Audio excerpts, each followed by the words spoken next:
नमामि विघ्नविनाशनं गणाधिपं गजाननं प्रसिद्धि सिद्धिदायकं वरप्रदं विनायकं।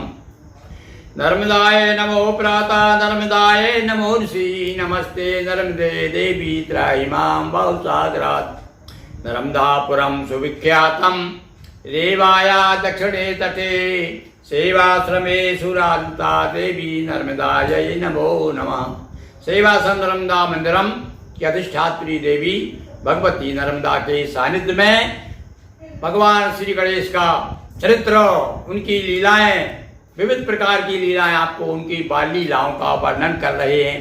तो अभी हमने विगत दिवस प्रसंग सुनाया कि किस प्रकार से अदिति और पार्वती में विवाद हो जाता है, दोनों लड़ने लगती हैं कि ये मेरा पुत्र है, क्योंकि सतयुग में भगवान गणेश कश्यप अदिति के यहाँ पर अवतार लिया था और वही रूप जब उनको दिखा दिया या उपनयन संस्कार में आए हुए थे तो दोनों में विवाद हो गया। वह सुंदर कथा आपको सुनाई।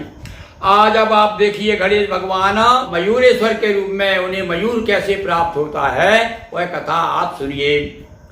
कद्रू की बनिता रही दासी बन कर खास, तब से दोनों में रहा नहीं प्रेम विश्वास। हाँ भाई, सौतिया का है बहुत बुरा होता है। दो सौते कश्यप ऋषि की दो पत्नियां, एक वनिता और एक कद्रू। कद्रू जो है नागों की माता और वनिता जो है गरुड़ की माता, पक्षियों की माता है। अब इनमें वो पुरानी कथा है कि इस प्रकार से धोखा दे करके कद्रू ने वनिता को अपना दासी बना करके रखा था, तब से इनका व्यवहार बहुत चल रहा था। तो कद्रू ने इस प्रकार कद्रू को जब किसी प्रकार से मन में आया कि चलो इसको नीचा दिखाया जाए वनिता को, तो अपने बेटों को भेज दिया। उनके वासुकी नाग, शेषनाग, तो शेषनाग जाने लगे तो वासुकी ने कहा चिंता मत कर भैया, मैं जाता हूँ, मैं देखता हूँ उनको। उनके जो संपाति, जटायु, बाज, ये पुत्र थे इनके वनिता के, और इनको मैं जब आकर के परास्त करता हूँ। ये आकर के दुर्वचन करने लगे, लड़ने को तैयार हो गए और परस्पर बहुत युद्ध होता है और उस युद्ध में दोनों को कैद करके ले जाते हैं, बांध करके ले जाते हैं। कौन कौन को? बाज को, जटायु को, संपाति को जाके नागलोक में चले जाते हैं। और उसके बाद में आगे कथा आएगी कि किस प्रकार से कश्यप ऋषि की कृपा से मयूर का जन्म होता है और मयूरेश्वर भगवान कहलाते हैं। गणेश मयूर को प्राप्त करके यह कथा हम आपको बड़े सरल शब्दों में है, इसलिए विशेष व्याख्या की आवश्यकता नहीं है, क्योंकि मैं अधिक समय नहीं लेता, क्योंकि आजकल बड़ा समय का बड़ा अभाव है लोगों के पास में। एक घड़ी आधी में पुनियाद, तुलसी संकट साधु की हरै कोटि अपराध। थोड़े समय भी भगवान का इसी बहाने हम स्मरण कर लें, हमारा जीवन सफल हो जाएगा। तो सुनिए बंधुओं, भगवान गणेश की कथा किस प्रकार से वो मयूरेश्वर के रूप में प्रसिद्ध हुए। कद्रू की बनिता रही दासी बन कर खास, तब से दोनों में रहा नहीं प्रेम विश्वास। कद्रू प्रमुख नाग की माता, बनिता पुत्र गरुड़ विख्याता। नाग और खग लड़े परस्पर, बाज जटायु युगल बांध कर। लेकर गए नाग निज लोका, बनिता को व्यापाति शोका।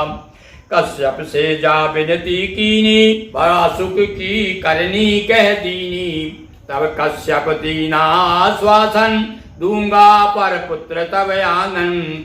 अंड रूप को जो फोड़ेगा, वही सभी बंधन तोड़ेगा।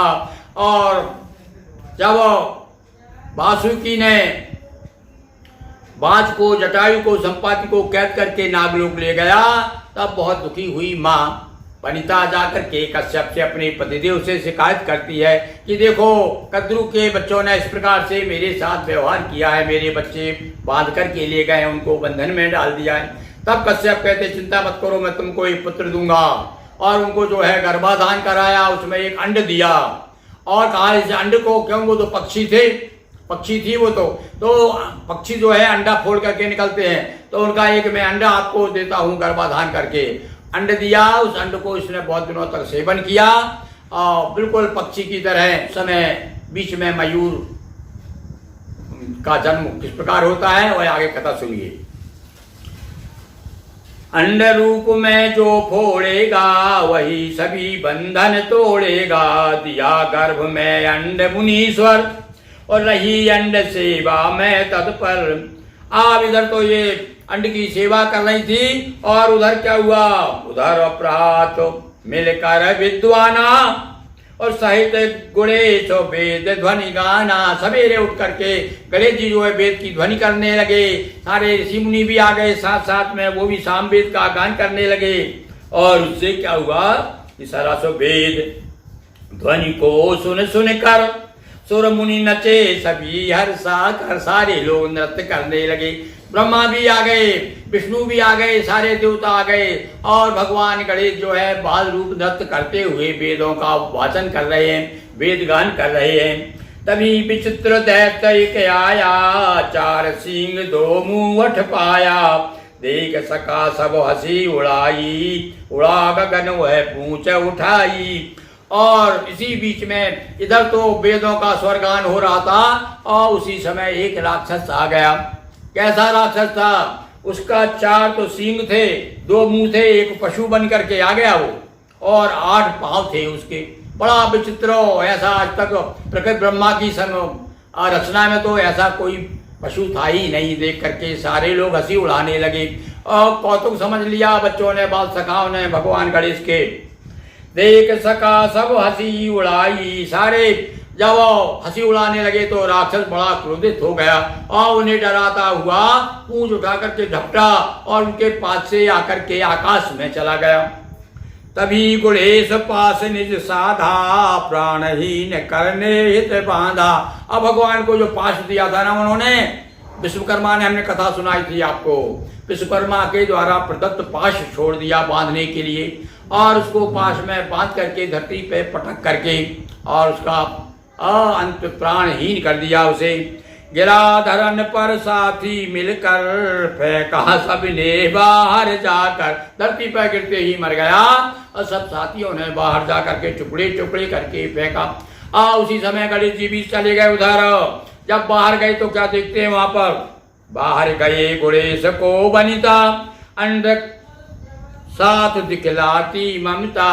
अंड को लेकर के, वो छोटा सा अंडा जो है उसको लेकर के, और वनिता बैठी हुई है। गणेश जी ने देख लिया। वनिता दिखी अंड के पासा, समझ गए तब माँ की त्रासा। कश्यप जी ने कह दिया था कि जो इस अंड को फोड़ देगा और वही तुम्हारे पुत्रों को बंधन से मुक्त करेगा। फोड़ा अंड प्रगटो भा पक्षी, और नाग आदि का जो था पक्षी। और ऐसा पक्षी अंडा फोड़ दिया गणेश जी ने और वनिता समझ गई, करे ये तो मेरे बच्चों की रक्षा करेंगे। अंड फोड़ते ही उसमें से बड़े भयानक, बड़ा भयंकर, बड़ा बलवान, बड़ा पक्षी पैदा हुआ। और कौन सा निकला, उसका जो है मोर नाम था, मयूर था। लड़कर उसे पराजित, और आते ही भगवान गणेश से भिड़ गया लड़ने के लिए। बहुत समय तक लड़ा और आखिरी में भगवान गणेश ने उसको पकड़ के उसके ऊपर सवारी कर दी। जैसे कभी घोड़ा ज्यादा विचलित हो जाता है, जो सही सवार होता है वो चट के घोड़े पर बैठ जाता है, लगाम से उसे बस में कर लेता है। इसी प्रकार से भगवान गणेश ने उसके पराजित किया उसे, और पराजित करके उसके ऊपर सवारी कर ली। अब तो वो हाथ जोड़ कहने लगे कि महाराज आप, मैं आपके साथ रहूंगा।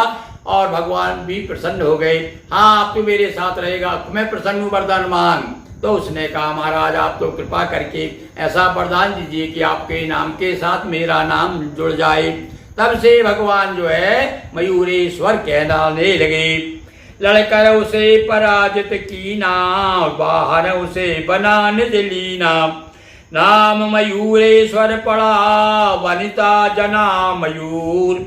और कष्ट दूर होते सभी, गाथा सुने जरूर। बोलिए गजानंद की जय, उमापति महादेव की जय, नर्मदा मैया जी की जय, हर हर महादेव शंभो। दोस्तों वीडियो कैसा लगा कमेंट करके बताएं। वीडियो को लाइक शेयर करें, चैनल को सब्सक्राइब कर बेल आइकन प्रेस करें। बहुत बहुत धन्यवाद।